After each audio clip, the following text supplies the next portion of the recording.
네, 보령시 주민 여러분 반갑습니다. 저는 오늘 강의를 맡게 된 충남 지속가능발전협의회 사무처장 박노찬입니다. 반갑습니다. 네, 요즘 코로나 때문에 굉장히 많이 힘드시죠? 이 코로나 때문에 정말 온 지구가 다 멈춰섰습니다.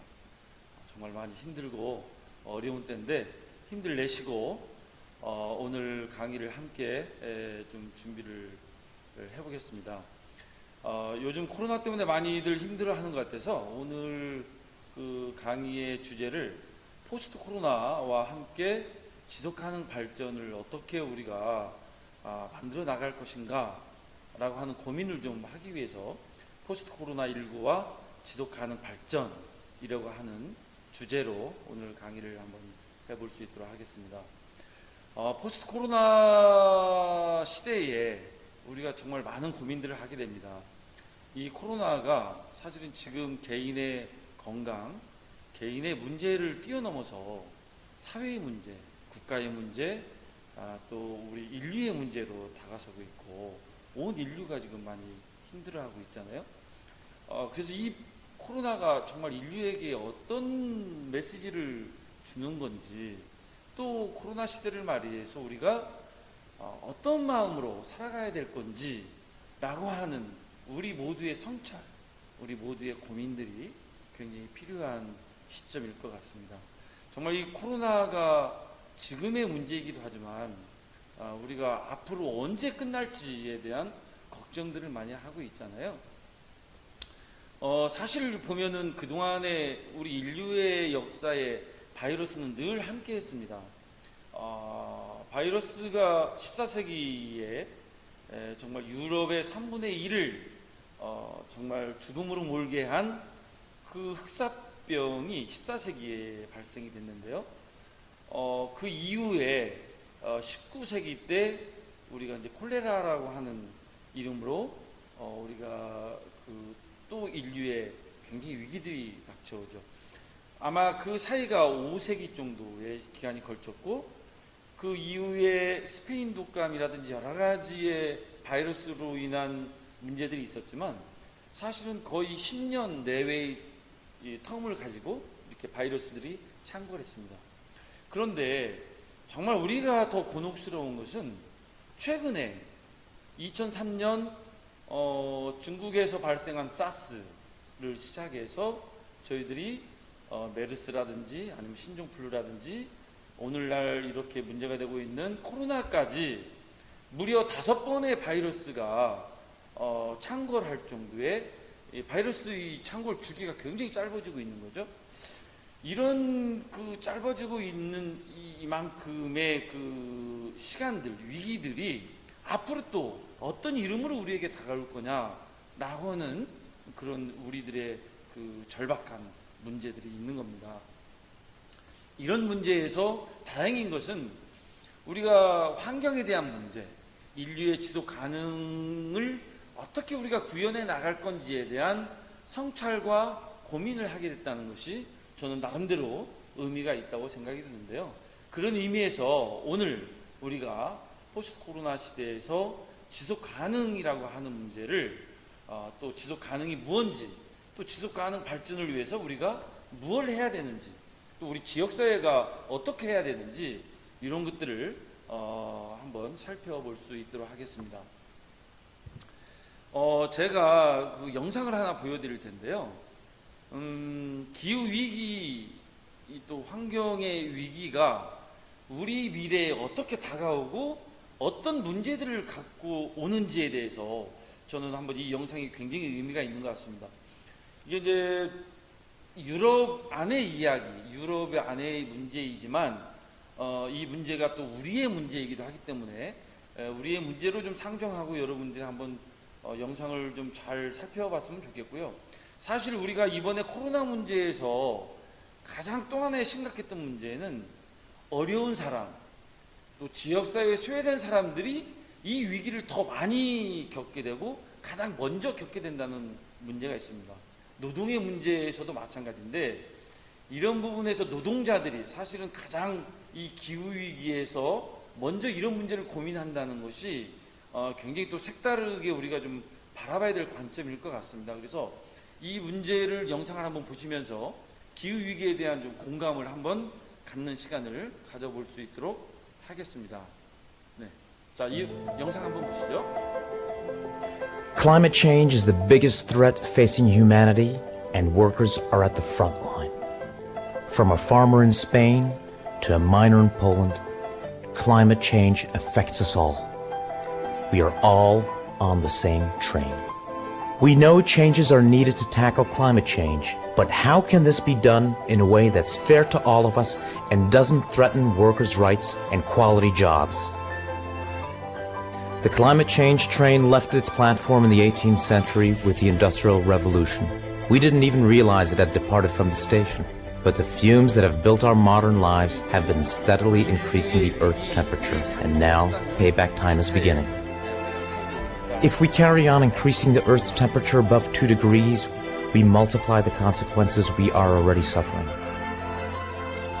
We could become one of the 300,000 people, including those in tourism and infrastructure builders, who will be affected each year by flooding. We could be a farmer struggling with acres of thirsty crops. In fact, an area of land twice the size of Germany is likely to be affected by drought if we take no action. We could be a firefighter or a wood factory worker affected by the wildfires that are expected to burn 800,000 hectares of forest in Europe.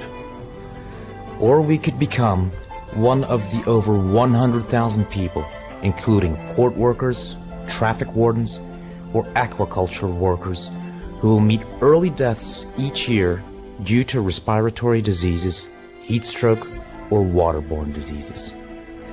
Of course, climate change will have different impacts depending on where you live. Southern and Central Europe will see more intense heat waves, forest fires, and droughts. The Mediterranean will become tinder dry, while Northern Europe will become wetter and more prone to flooding. Global warming will also impact the economy. Agriculture will be on the front line, but sectors like energy will suffer from changes in demand. Transport could be affected by more frequent storm-damaged infrastructure, and the tourist industry will need to face up to the consequences of extreme weather conditions. Droughts in the region like sub-Saharan Africa and the Pacific will affect the security of supply of commodities we are dependent on, like rice, cotton, and sugar. The damage could add up to a €190 billion bill each year, 20% more than the EU budget for 2017. Outside of Europe, the consequences of climate change are even deeper and more widespread. Worse, droughts in these regions will have serious humanitarian consequences. This train is heading towards disaster. But we could travel along the low emissions pathway, one where emissions peak before 2020, the only way to give the planet the chance to keep the below 2 degrees goal. The world's decision makers have taken a step in the right direction. Half of the world's countries, including the whole of Europe, signed a climate change agreement in Paris to keep temperature rise well below 2 degrees Celsius and to continue efforts to keep it under 1.5 degrees, to submit national contributions to cut emissions and to increase their ambition every 5 years, to provide climate finance to developing countries, to put in place a just transition of the workforce and the creation of decent work and quality jobs. Transition will bring more opportunities in renewable energy, circular economy products, energy-efficient buildings, and new public transport. Innovation must take place in traditional industries like steel, automobiles, and chemicals. Other industries like coal mining will have to face up to the challenges of change. But if the process of change is not properly designed, it may also bring social collateral damages. A badly managed transition could mean widespread and unplanned job losses, massive hikes in energy prices, rising taxes, and workers' rights to quality jobs cast aside. social unrest could derail the train. A peak in global emissions can happen soon. Richer countries can support poorer ones, as it says in the Paris Agreement. We need a just transition. That's one that makes sure that the policies that will build a greener world respect workers' rights and does not leave industrial jobs regions behind. Governments and local authorities need to write robust policies that help channel investment into a greener future that ensures workers' rights and that jobs make the transition. We need to learn new skills. We need new green technologies. We need to participate and manage the change our industries must go through. This means social dialogue within enterprises and at regional, national, and sectorial levels, enhancing the social protection system and strengthening our rights so nobody is left behind. Trade unions will be backing workers all the way throughout this change, listening to their concerns, building consensus, and striving to ensure that workers have access to quality, secure jobs. With workers' rights respected and quality jobs, we can keep our train on the green track and meet the climate change goal set in Paris.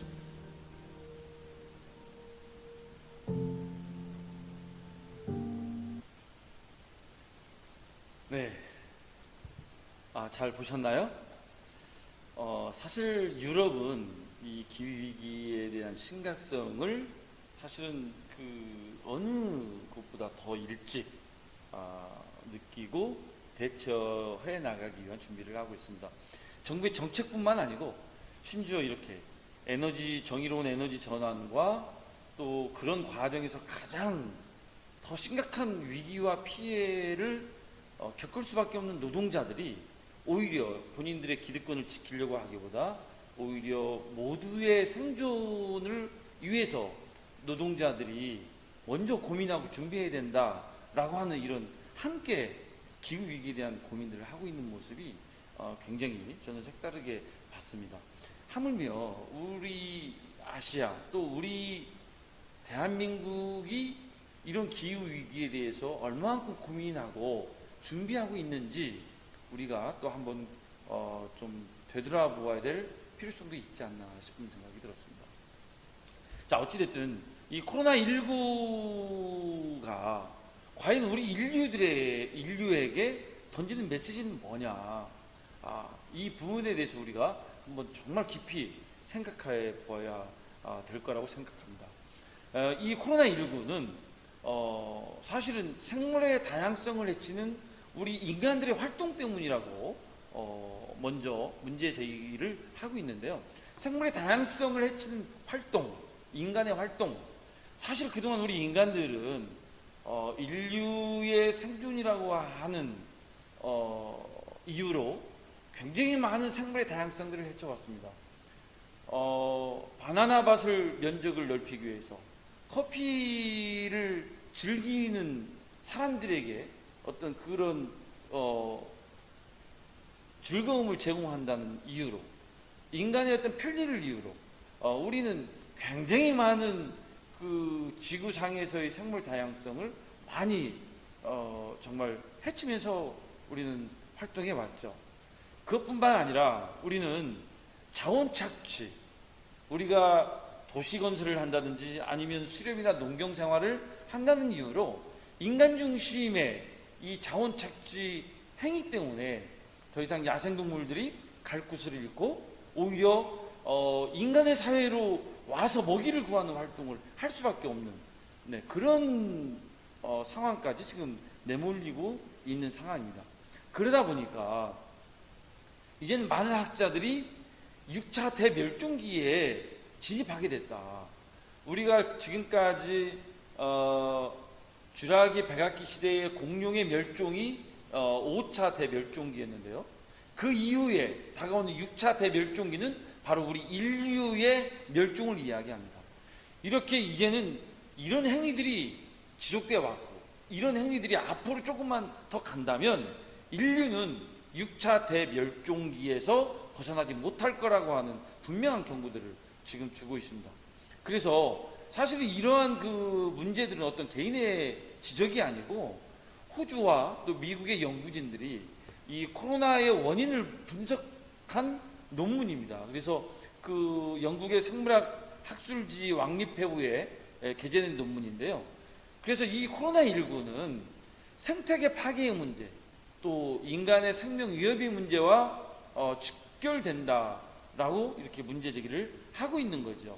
이 코로나가 인류에게 던지는 이런 메시지를 우리는 굉장히 중대하게 저는 받아들여야 되지 않겠나 싶은 생각이 듭니다. 실제로 코로나19가 그림에 보듯이 우리 인간이 코로나19 때문에 건강의 위협을 받고 있습니다. 그런데 이 코로나19의 이면에 보면 이번에 어떻게 됐는지 다들 아시죠? 경제적 위기가 왔습니다. 모든 경제적 활동들이 거의 정지되다시피 하면서 사실은 생계 위협에 대한 문제들이 왔고, 또 노동자라든지 사회적 약자들의 그런 문제들이 정말 적나라하게 이번에 나타났던 거죠. 그런데 이 경제적 위기뿐만 아니고 그 뒤에 더 큰 위협이 있는 겁니다. 기후 변화라고 하는, 이 기후 위기라고 하는, 이 기후 위기 때문에 우리는 굉장히 많은 재난들의 연속성들을 갖고 있는 거죠. 지진, 폭염, 한파, 또 슈퍼 태풍, 강풍, 이런 기후 변화 때문에 굉장히 많은 큰 재난들이 우리에게 지금 속속 다가오고 있는 겁니다. 이런 재난의 위기로까지 가고 있는 이런 상황들에서 우리는 과연 이대로 가는 게 맞는 것인가? 이 문제를 해결하기 위해서 우리는 어떻게 할 것인가? 고민해야 되는 거죠. 다행히 지금 이러한 문제들이 연속선상에서 우리는 인류 생존에 대한 위협들을 좀 경험하면서 과연 우리 인류의 지속 가능성에 대한 부분을 어떻게 우리가 유지해 나가고 지켜낼 건가 라고 하는 문제를 우리가 했다라는 것이 그만큼 그나마 다행스러운 일이 아닐까 싶습니다. 그동안의 우리 인류 역사는 사실은 그 4차 산업혁명까지의 시기를 겪는데요. 1차 혁명은, 산업혁명은 여러분들이 알다시피 이제 증기기관, 증기를 통해서 우리가 에너지를 낳는 걸 통해서 엄청난 과학의 변혁을 가져왔습니다. 이 1차 산업혁명에서 2차 산업혁명이 이제 19세기에서 20세기 초에 왔는데, 증기에서 이제 전기 에너지의 전환들이 갖고 오죠. 그러면서 대량 생산의 혁명들을 더 우리가 이제 변화를 갖고 오게 되는 겁니다.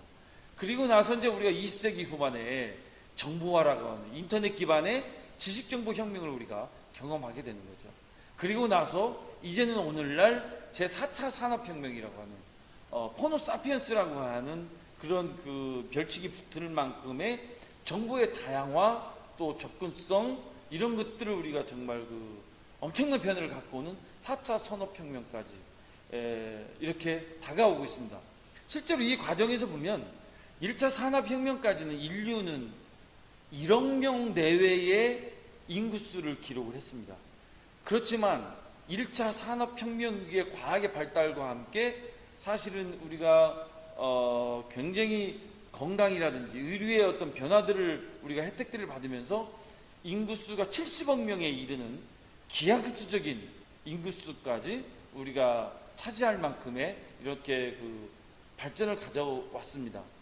이런 부분, 오늘날의 이런 과정을 통해서 우리는 호모사피엔스라고 하는 이 종이 이제는 만물의 영장으로서 혹은 인류 공통의 어떤 그 정보 지식 기반을 통해서 굉장히 많은 첨단의 시대를 가져오게 됐고, 좀 더 진화된 사회로의 진화를 우리가 갖고 오고 있습니다. 그래서 이런 과정에서 저는 개인적으로 이제는 AI가 제5차 산업혁명을 통해서 AI의 이제 어떤 그 인류의 변화들이 더 가속화될 수 있다라고 저는 생각이 드는데, 아무튼 이런 과정 속에서 이제는 우리가 지속 가능 발전을 어떻게 실현해 나갈 것이냐라고 하는 그런 고민들을 더 우리가 많이 해야 되겠죠. 아까 얘기했듯이 우리가 1차 산업혁명에서 인구 1억 명에서 70억 명에 이르는 이 과정이 오기까지 세계의 총 생산이 지난 50년간 보면 7배 지금 달하고 있습니다. 그리고 1인당 곡물 소비량이 1년에 260kg에 불과하던 것이 이제는 300kg로 오고 있고, 육류를 생산하는 것도 4,400만 톤이 이제는 2억 4천만 톤, 무려 5배에 이르는 육류 생산이 이루어지고 있죠. 이런 육류를 생산하기 위해서 얼마나 많은 지속 가능성을 파괴하고 있는지 우리는 또 여러 다양한 매스컴을 통해서 우리가 좀 알고 있습니다. 에너지 사용량 역시 석탄 2배, 석유가 7.5배, 천연가스 13배, 이렇게 에너지의 사용들이 굉장히 많아지고 있죠. 이런 부분에서 우리들이 환경에 대해서 많은 위협들이 실제로 다가오고 있습니다. 플라스틱도 마찬가지입니다. 우리가 1860년대에 이제 플라스틱을 최초로 발명했는데요. 그 당시에는 한 가지 이제 재미있는 것은 미국에서 당구가 이제 굉장히 인기 종목으로 이렇게 자리를 잡으면서 그 당시에는 당구공을 상하로 만들었습니다. 그런데 이제 굉장히 많은 사람들이 당구를 즐기면서 상하가 그 수요에 맞추지를 못하니까 그것을 대체할 수 있는 품목을 이제 플라스틱으로 한번 해보자라고 해서 이제 플라스틱이 상업화의 길을 이제 걷게 됩니다. 그런데 문제는 그 당시에 그런 필요성, 몇 가지 필요성에 의해서 만들어진 플라스틱이 1860년대에서 1960년도 우리가 15메가톤, 그러니까 1메가톤은 1kg에 한 10억 배 정도 됐는데요. 불과 50년도 못 되는 시간에 우리가 플라스틱 생산량이 20배가 넘는 양이 이렇게 증가를 하게 됩니다. 그러면서 어떻게 되고 있습니까? 그 밑에 우리 바다 거북이가 굉장히 고통스러운 모습으로 지금 아픔을 호소하고 있습니다. 이 사진의 한 장이 이 플라스틱의 문제를 보여주는 굉장히 상징적인 사진이 되었는데요. 이 폐플라스틱들이 해양 생태계를 오염하고 있습니다. 또 육지의 생태계들을 굉장히 오염시키고 있죠.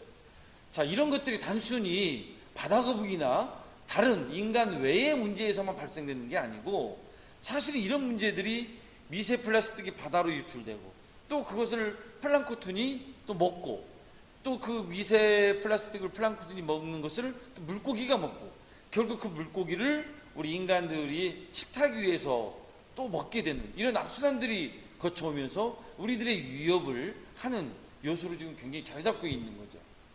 자, 보십시오. 자, 우리 인간의 발자취 뒤에 지금 이 보이고 있는 이 플라스틱들이 이 바다에 지금 몰려 있는 겁니다. 지금 이게 이제 그 북태평양 쓰레기섬 한반도 면적의 무려 15배에 이르는 이런 섬들이 플라스틱 섬이죠. 이런 섬들이 지구 해양 곳곳에 이렇게 자리 잡고 있는 겁니다. 엄청난 양이 지금 바다의 오염을 가중시키고 있는 거죠. 자, 그러면 우리나라는 어떠냐?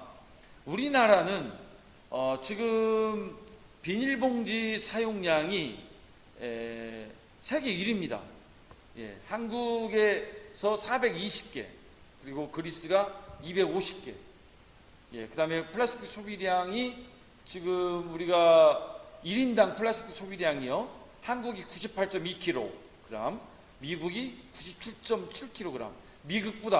미국은 우리나라보다 굉장히 면적이 넓고 인구수가 많은데도 불구하고 우리나라가 1인당 플라스틱 소비량이 세계 1위라고 하는 것은 분명 우리가 좀 고민해야 될 지점이 아닌가 싶습니다. 일회용 컵도 마찬가지로 우리 대한민국에서 쓰는 1년의 플라스틱 양이 120억 개. 나무로 환산을 하면 4,725만 그루를 우리가 없애고 있는 겁니다. 1년에. 탄소 발자국이 13만 2천 톤이죠. 이런 탄소 발자국을 우리가 지금 남기고 있는 만큼 우리나라가 정말 다른 나라에 비해서 굉장히 심각한 문제를 겪고 있는 겁니다. 근데 이런 문제들이 매립을 해도 스티로폼이나 이런 문제도 매립기에 썩는 기간이 약 500년 정도가 걸립니다. 아까 얘기한 플라스틱은 100년 정도의 기간이 지나야만 자연으로 돌아가게 되는데요. 그렇지만 반면에 우리들이 펑펑 쓰고 있는 이 석유는 무려 5억 년의 시간을 축적해야 만들어지는 연료인 거죠. 이런 문제들이 지금 우리가 굉장히 가속화되면서 이런 문제들이 심각하게 나타나고 있는 겁니다. 네. 자, 그러다 보니 우리 한반도에 변화들이 오고 있는데요. 어떤 변화들이냐? 우선 평균 기온에서부터 우리가 많은 변화들을 나타내고 있습니다. 이 그래프는 뭐냐면 그동안에 우리가 산업혁명 이후에 최근에 2000년도, 2010년도까지 온도가 0.6도씨에서 많게는 1도씨까지 올라왔다는 게 과학자들의 이야기입니다. 그런데 여러분 0.6도씨에서 1도씨 올라가는 이 변화가 얼마만큼의 심각한 변화였는지 여러분들이 많이 지금 몸으로 체험을 하고 있는데요.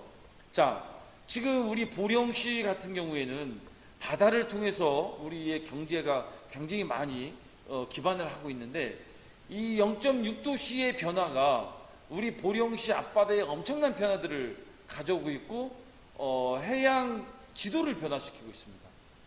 그래서 그동안에 잡히던 물고기가 잡히지 않고 이제는 저 남해에서 잡히던 멸치라든지 오징어라든지 이런 것들이 지금 잡히고 있는 거죠. 해양 생태계가 0.6도씨가 오르는 동안에 굉장히 많은 변화들을 갖고 있고 우리가 여름에 겪는 더위, 또 겨울에 이 한파, 과거와 달리 굉장히 많은 변화들을 겪으면서 피해를 입고 있는데 이게 불과 0.6도씨 때문에 우리가 겪는 피해들이고 경험들입니다. 자, 그런데 이 상태에서 그래프에서 보다시피 지금 당장 우리가 온실가스를 감축하기 위해서 모든 노력을 기울였을 때 그것이 이제 지금 오렌지색으로 나타나고 있죠. 그리고 우리가 적극적이지는 않지만 온실가스 저감을 위해서 상당히 우리가 노력했을 때 또 우리가 이제 이 초록색에서 보여다시피 어느 정도 실현됐을 때 그리고 이 빨간색은 이런 추세로 그냥 그대로 온실가스가 계속 배출되는 경우를 나타내고 있는데요. 우리가 온실가스가 계속 이대로 배출되면 무려 2100년 앞으로 80년 안에 우리 지구의 온도가 무려 4.8도에서 1.1도씩 정도가 상승하게 됩니다. 그리고 오히려 이 온실가스를 저감시키기 위한 노력들이 어느 정도 실현됐을 때 2.7도에서 0.9도씨가 상승합니다. 우리가 지금 당장 모든 산업에 대한 구조를 변화시키고 또 우리의 삶에서 정말 어려움을 겪으면서 온실가스를 적극적으로 감축하더라도 앞으로 1.8도에서 0.8도 정도가 오르게 됩니다. 그런데 중요한 것은 우리 지구에서 기온이 1.6도가 오르면요 생물의 18%가 멸종 위기에 놓입니다. 지금 우리가 0.6도씩 오르면서 굉장히 많은 생물의 다양성을 상실하고 굉장히 많은 어려움들이 겪고 있는데 앞으로 우리가 2.2도를 오르게 되면 우리 지구의 생물의 24%, 또 2.9도씨가 오르면 무려 우리 지구의 35%의 생물들이 위험한 상황에 다가오는 거죠.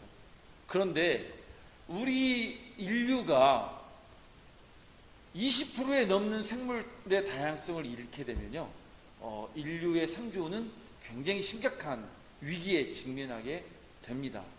그렇기 때문에 지금 국제적으로 우리들이 2도씨 이하로 우리가 낮춰야 된다라고 하는 국제적 연대들을 이루고 있는데 바로 그것은 인류의 생존에 심각한 위기를 우리가 체험하고 또 과학적으로 증명되고 있기 때문에 국제적 연대들이 유엔을 통해서 또 다양한 방법을 통해서 지금 추진되고 있는 거죠. 그래서 이런 문제들을 해결하기 위해서 사실은 그동안에 쭉 많은 노력들이 기울여 왔고 1992년도에 의제 21, 아젠다 21을 통해서 우리가 지속 가능 발전이라고 하는 선언을 하게 됩니다.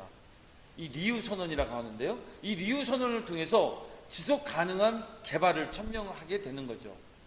그리고 나서 선언을 했으면 이 선언을 실천하기 위한 목표들을 세우게 되는 거고, 그것이 바로 우리가 요하네스버그에서 새천년 개발 목표라는 이름으로 우리가 목표들을 정하게 됩니다. 그리고 나서 2015년도에 새천년 개발 목표에서 정했던 목표들을 좀 더 세분화해서 지속가능 발전 목표라고 하는 17개의 목표를 우리가 갖게 되고, 이 지속가능 발전 목표가 결국 2015년 파리 기후변화 협약을 통해서 인류 역사의 최고의 합의물로 우리가 평가받는 지속가능 발전 목표 17가지를 우리가 세우게 되는 겁니다. 이렇게 유엔의 지속가능 발전 목표가 세워지고 나서, 그리고 나서 이제 모든 국가들이 여기에 맞는 국가의 지속가능 발전 목표들을 지금 세우게 되는데요. 우선 우리가 여기에서 그러면 지속가능 발전이라는 게 뭐지? 지속가능 발전이라는 게 어떤 거야? 라고 하는 궁금증을 가질 텐데요. 우선 그런 의미에서 지속가능한 발전이 무엇인지 이 개념을 우리가 한번 살펴보도록 하겠습니다.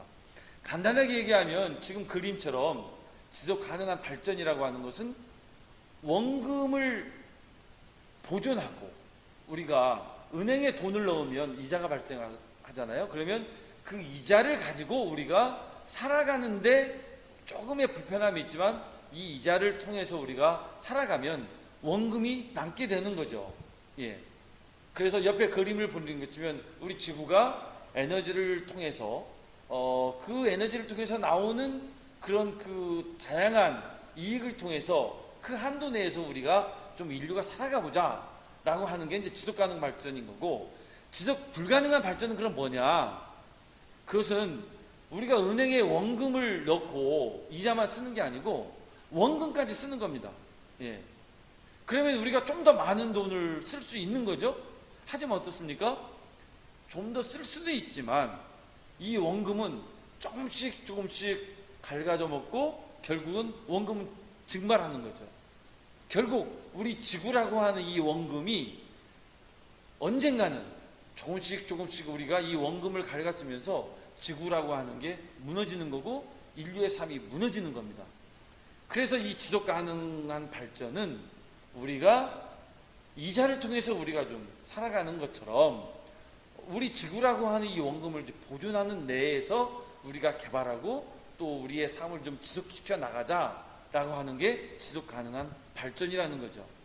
그래서 이걸 한마디로 우리가 좀 축약해서 이야기하면 우리들이 사랑하는 우리들의 자손, 우리들의 자식, 자녀들, 우리들의 이 미래 세대의 필요로 이 미래 세대가 어떤 그 생활하는데 그런 잠재력을 훼손하지 않고 우리 세대에서의 필요를 좀 충족시킬 수 있는 한도 내에서의 발전을 우리가 해나가자라고 하는 것이 지속 가능한 발전의 개념이다라고 여러분들이 이해하시면 될 것 같습니다. 그래서 이 지속 가능 발전은 아까 여러분들에게 이야기했던 것처럼 1992년 리우선을 통해서 세계의 모든 나라들이 합의했습니다. 그리고 이 합의한 것들에 대해서 우리가 공공적 가치로 인식하고 이 노력을 우리가 적극적인 참여로 하고 있는 거죠. 예, 요렇게. 자, 그림에서 나오죠? 네. 이런 우리들의 미래 세대의 필요를 충족하기 위한 잠재력을 우리가 훼손하지 않고 우리 세대의 필요를 충족시키는 발전을 해 나가자라고 하는 것이 지속 가능 발전의 개념이다라고 여러분들이 이해했으면 좋겠습니다. 자, 그런데 이 지속 가능 발전이라고 하는 과정에서 핵심적인 단어, 키워드는 뭐냐? 그동안에 우리가 이제 환경을 위해서는 환경 안에서만 우리가 고민을 했던 경향들이 있습니다. 그런데 살펴보니 이 환경이라고 하는 문제를 우리가 결국 우리가 해결하기 위해서는 가난이라고 하는 최악의 오염, 가난하니까 환경을 개선시키고 환경을 지키는데 굉장히 어렵더라. 그래서 이 가난이라는 문제를 해결하지 않으면 결국 환경을 지킬 수 없더라라고 하는 것들을 우리가 학습하게 됩니다.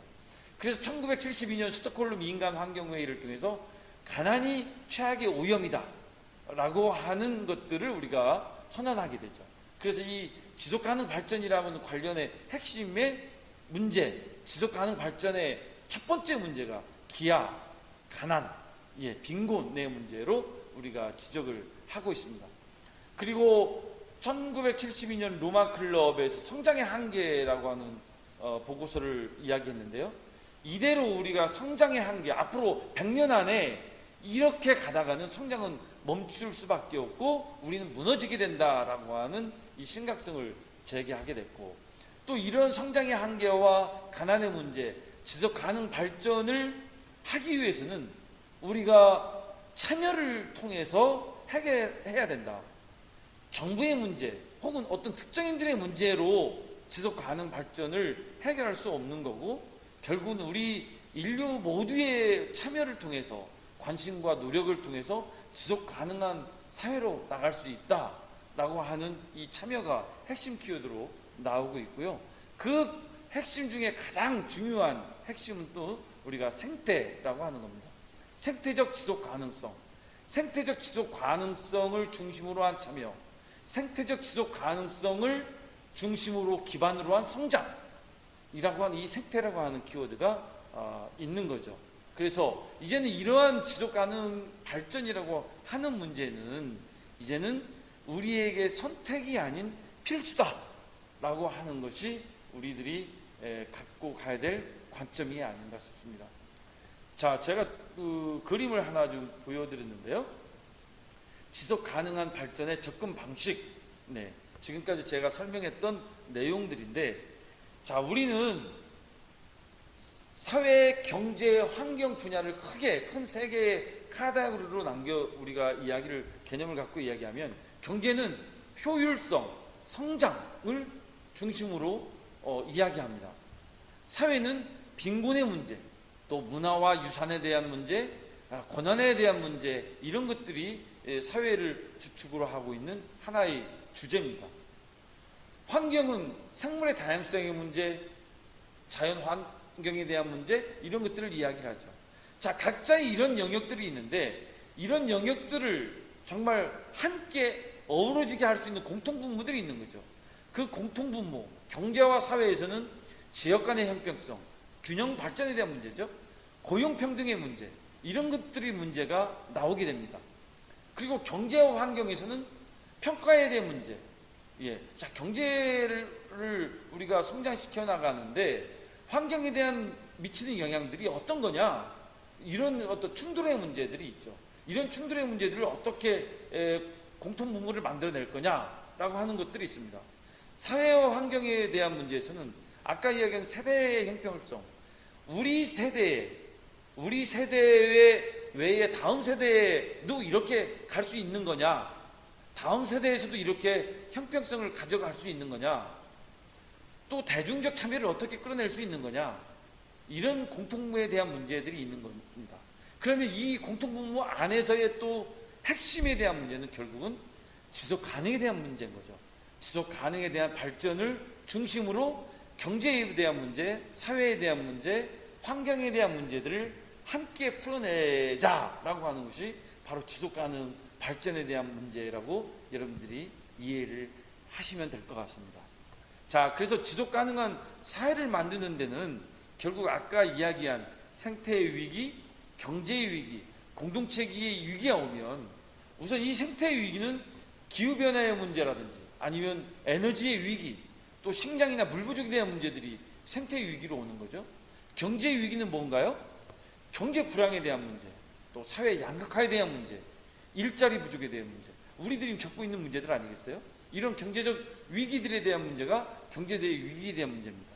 공동체에 대한 위기, 우리가 안전한 도시에 대한 문제, 안전한 먹거리를 어떻게 할 거냐, 우리 소비에 대한, 안전한 소비에 대한 문제, 굉장히 많이 지금 현대사회의 문제들이 되고 있는데, 이런 공동체의 위기, 결국 이런 문제들을 해결하기 위해서는 우리가 저탄소 녹색 사회로 가야 되는 거고, 안전한 녹색 공동체를 만들어야 되고, 그런 것들이 지구적 위기를 해결하기 위해서는 우리가 지역적인 실천들이 담보해내지 않으면 안 되는 거죠. 그리고 또 그 지역적인 실천은 우리가 바로 소통과 협력이라고 하는 이 중요한 수단을 통해서 우리가 해결을 하는 방법론을 제시하고 있습니다. 그래서 결국 지속 가능한 사회는 우리가 지금 우리 보령 사회에서 이런 지속 가능성을 만들어내기 위해서는 이렇게 소통과 협력, 행정과 민간, 행정과 시민사회, 시민사회와 시민사회, 이런 협력과 소통을 통해서 우리가 했을 때 지속 가능한 사회를 만들 수 있다라고 하는 말씀을 좀 드리겠습니다. 시간 관계상 지속 가능 발전에 대한 원칙들은 한번 여러분들이 자료를 통해서 좀 보시고요. 결국 제가 좀 말씀드리고 싶은 것은 이렇게 유엔이 지속 가능 발전 목표를 세웠는데요. 이 17가지를 세웠습니다. 그런데 유엔의 목표를 우리가 하기 위해서는 우리가 대한민국이 또 유엔의 지속가능 발전 목표와 그런 관점에 맞는 지속가능 발전 목표를 세우는 거죠. 그리고 또 이 대한민국의 지속가능 발전 목표를 부합하는 로컬 지속가능 발전 목표가 세워져야 됩니다. 그래서 각 지역에 맞는 지역의 그 지속가능 발전 목표가 대한민국의 목표가 되고 대한민국의 목표가 유엔의 목표가 돼서 국제사회의 모든 공동의 목표가 되는 겁니다. 그래서 여기에서 중요한 것은 지속가능 발전의 목표는 상향식입니다. 바트너비인 거죠.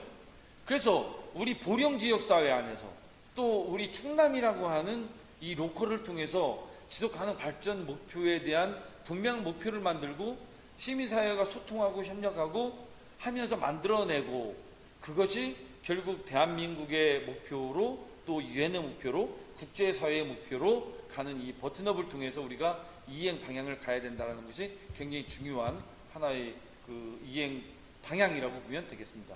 그런 의미에서 이제 대한민국은 2016년도에 우리가 이제 제3차 지속가능 발전 기본 계획을 통해서 만들어졌죠.